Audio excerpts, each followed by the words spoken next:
New Year's Eve had promised to be a warm, family-centered celebration.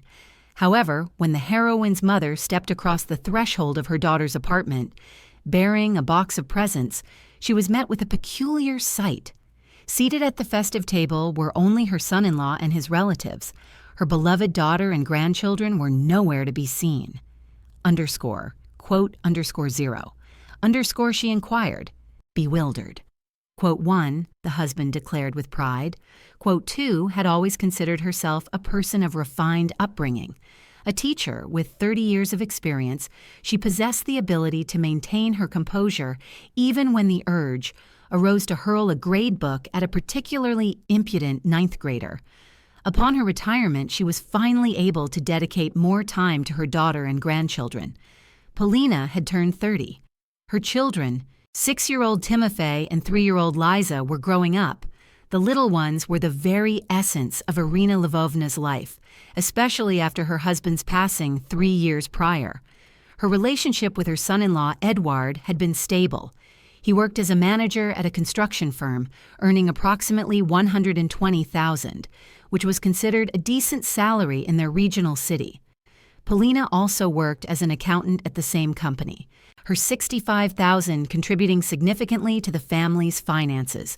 They had purchased a 3-room apartment in a new building on the outskirts and were undertaking renovations themselves. Irina Lvovna frequently visited to assist, whether it was to cook borscht or to take the children for a walk while the parents were occupied with tiling or wallpapering. Problems began 2 years ago when Polina's mother-in-law, Lyudmila Fyodorovna, was widowed and started actively inserting herself into the young couple's lives. Previously, she had resided in a neighboring district with her husband, a former military man, and had not been particularly intrusive. Now, alone in her one-room Khrushchev-era apartment, she seemed to have been unleashed. She called Eduard 10 times a day, demanding attention, money, and assistance. Irina Lvovna learned about this sporadically from Polina when her daughter called to confide her troubles. Initially, Lyudmila Fyodorovna simply visited on weekends without an invitation. Then she began to criticize Polina's cooking, housekeeping, and child-rearing methods. Eduard remained silent, pretending nothing was amiss. If Polina attempted to object, he would hiss.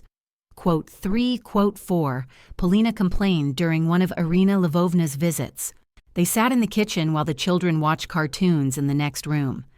She showed up yesterday at 8 in the evening, just as I had put Liza to bed. She started lamenting that no one loved her, that her son had forgotten her. Edek rushed to comfort her, waking up our daughter. Liza then couldn't sleep until midnight. Today she's been fussy all day. Talk to Eduard seriously, Irina Lvovna advised. Explain that this cannot go on, that you have your own family, your own boundaries. I've tried. He thinks I'm heartless, Polina replied. His mother is alone, and I'm selfish. Irina Lvovna remained silent but seethed inwardly. She saw how exhausted her daughter was. Work, children, home, and then this mother-in-law with her perpetual demands. Polina had lost weight. Dark circles had appeared under her eyes, and she had become nervous and irritable. The situation worsened in the spring. Lyudmila Fyodorovna announced that she could no longer live alone in her apartment. The memories were too painful. She hinted that it would be nice to move in with the children. They had 3 rooms, after all. There was enough space for everyone. Eduard was enthusiastic about the idea. Polina categorically refused, and a scandal erupted. "My mother is more important than your whims," Eduard roared. "If it weren't for her, I wouldn't have married you at all. She said from the beginning that you weren't right for me." Polina then gathered the children and went to her mother's for 3 days. Eduard called, apologized, and swore it wouldn't happen again. Irina Lvovna persuaded her daughter to return, though an inner voice screamed that she should run far away from this mama's boy. But where could she run? With 2 children, Polina's salary barely covered living expenses. Renting an apartment was out of the question. Lyudmila Fyodorovna, realizing her plan to move in had failed, changed tactics. She began visiting on weekdays when Polina was at work and taking over the apartment. She rearranged things, discarded what she considered unnecessary, and cooked according to her own recipes. Polina would return home and not recognize her own kitchen. Children's toys would be neatly packed into boxes to avoid clutter. Polina's favorite mug had disappeared into the trash. Old, chipped, just taking up space. "Mom, I'm going crazy," Polina whispered into the phone. "I come home and feel like a guest. Edek says his mother wants to help, and I'm ungrateful." "Let her help in her own apartment," Irina Lvovna replied sharply. "Polina, you need to draw a line. This is your home." But Polina was afraid of losing her family, afraid she couldn't manage alone, afraid of traumatizing the children. She tried to endure, but with each passing day she felt something inside her breaking. The incident with Timofey occurred in the summer. The boy returned from kindergarten upset, recounting that Grandma Liuda had taken his tablet, saying he played it too much.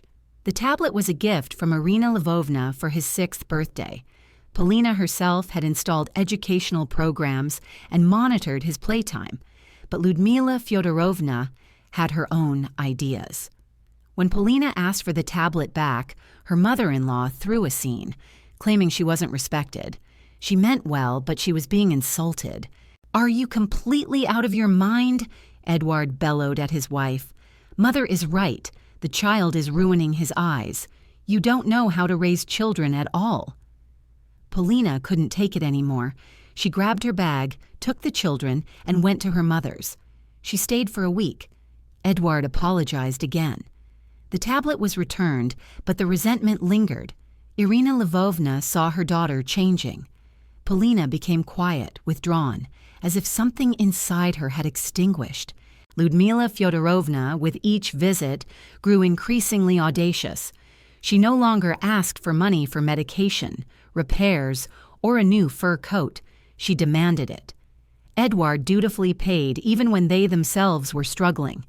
Polina attempted to protest, only to be accused of being cold-hearted.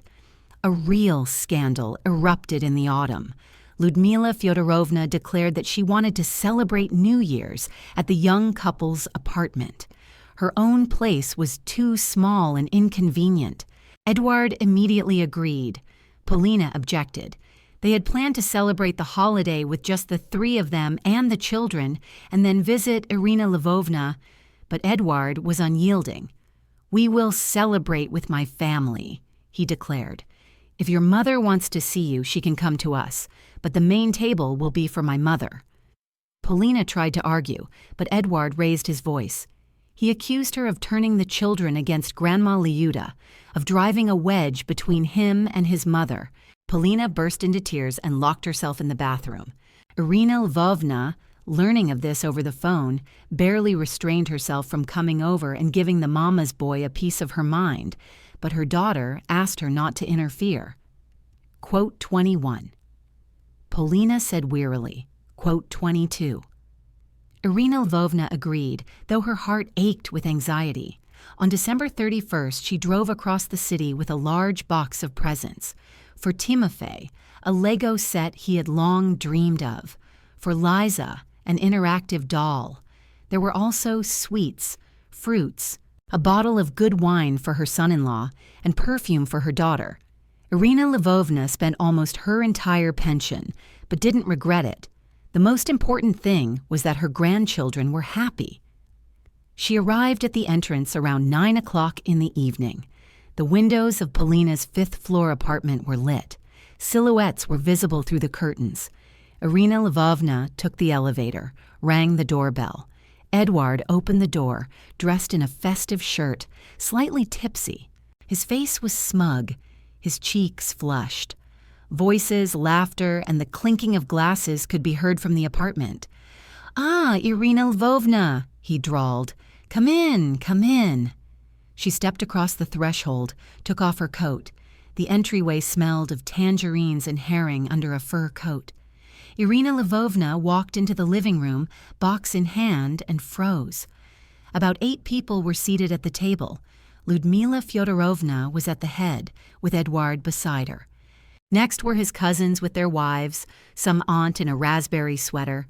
Everyone was eating, drinking, laughing. The television was blaring. Salads, cold cuts, and hot dishes were piled high on the table. But Polina was not there. Timofey was not there. And neither was Liza. "Where are my daughter and grandchildren?" Irina Lvovna blurted out. Ludmila Fyodorovna turned to her, dabbed her lips with a napkin, and smiled a venomous smile. Edward leaned back in his chair, squinting with satisfaction. "I sent them all away," he announced loudly with pride. "My mother can't stand them." Ludmila Fyodorovna nodded like a bobblehead doll.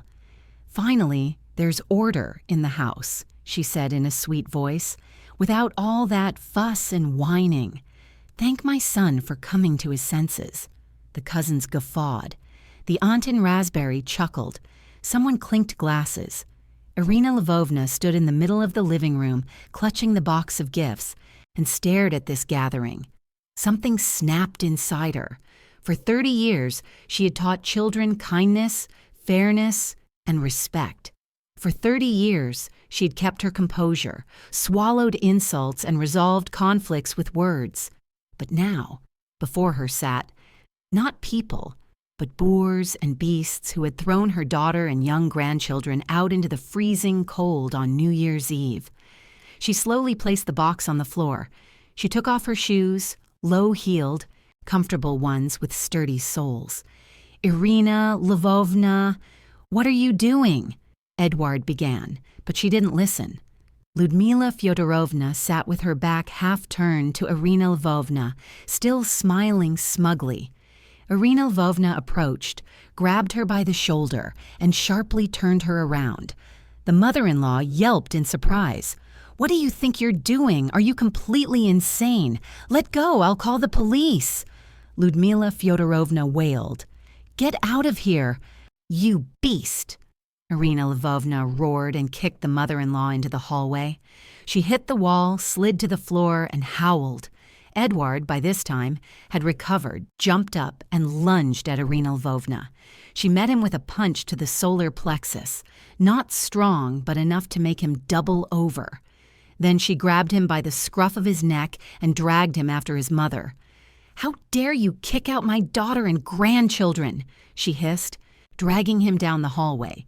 "You damn mama's boy, you spineless wimp, and don't you dare set foot here again."